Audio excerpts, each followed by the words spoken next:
एक बहुत ही सुंदर और विचारोत्तेजक कल्पना है।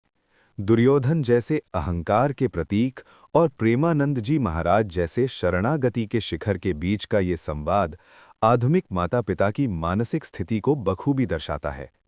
यहाँ इस कथा का एक परिष्कृत और प्रभावशाली रूप प्रस्तुत है। जब दुर्योधन की व्याकुलता को मिला प्रेमानंद महाराज का दिव्य बोध। महाभारत का दुर्योधन, जिसे हम सदा हठ और अहंकार का पर्याय मानते आए हैं, यदि आज के असुरक्षित युग में होता तो उसका मन भी भविष्य के अनजाने डर से उतना ही भारी होता जितना आज के किसी साधारण मनुष्य का। कल्पना कीजिए, कुरुवंश का वो प्रतापी युवराज मन में अशांति लिए पूज्य श्री हित प्रेमानंद गोविंद शरण जी महाराज की शरण में बैठा है। दुर्योधन की आंखों में सत्ता का मद नहीं, बल्कि एक पिता की चिंता और भविष्य का भय है। अहंकार और समर्पण के बीच। दुर्योधन: महाराज, मेरे पास वैभव है, सामर्थ्य है, फिर भी मन मरुस्थल की तरह प्यासा और अशांत है। मुझे अपने भविष्य से अधिक अपने पुत्रों के कल की चिंता सताती है। मुझे डर है कि मेरे बाद उनका क्या होगा। क्या वे सुरक्षित रहेंगे? प्रेमानंद महाराज ने करुणा भरी मुस्कान के साथ दुर्योधन को निहारा और धीमे स्वर में कहा, दुर्योधन, भविष्य की चिंता केवल उसे होती है जो वर्तमान में कर्ता बनने का भ्रम पाले बैठा है।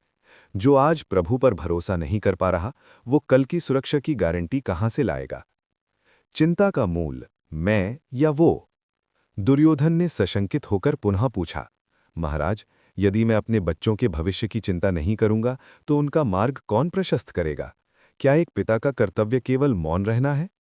महाराज ने जो उत्तर दिया वो आज के हर माता पिता के लिए जीवन सूत्र है। संस्कार बनाम सुविधा। बच्चों का भाग्य विधाता लिखता है, माता पिता नहीं। आप उन्हें केवल संस्कार और सही दिशा दे सकते हैं, सफलता या सुरक्षा का अनुबंध नहीं कर सकते। भार अर्पण। जब तक तुम ये मानोगे कि मैं पाल रहा हूं, तब तक चिंता तुम्हें खाती रहेगी।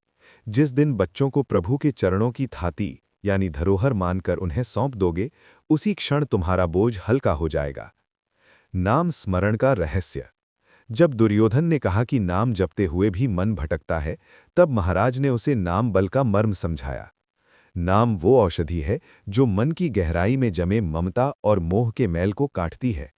यदि माता-पिता स्वयं अशांत और भयभीत हैं, तो वे अपनी संतान को कभी निर्भयता की विरासत नहीं दे सकते। पहले स्वयं को संभालो, फिर बच्चों का मार्गदर्शन करो। आशीर्वाद जो सोच बदल दे। दुर्योधन, जिसने पूरी आयु युद्ध और अधिकार को ही अपनी सुरक्षा माना था, आज निहत्था होकर सत्य के सामने खड़ा था। महाराज ने उसे दिव्य आशीर्वाद दिया, पुत्र, चिंता नहीं, भरोसा करना सीखो। राधा नाम की शरण लो। जब तुम प्रभु के हो जाओगे तो प्रभु स्वयं तुम्हारे और तुम्हारे बच्चों के रक्षक बन जाएंगे। उस दिन दुर्योधन की आंखों के अश्रुओं ने उसके बरसों पुराने अहंकार को धो दिया। उसे समझ आया कि शांति सत्ता में नहीं, सच्ची शरणागति में है।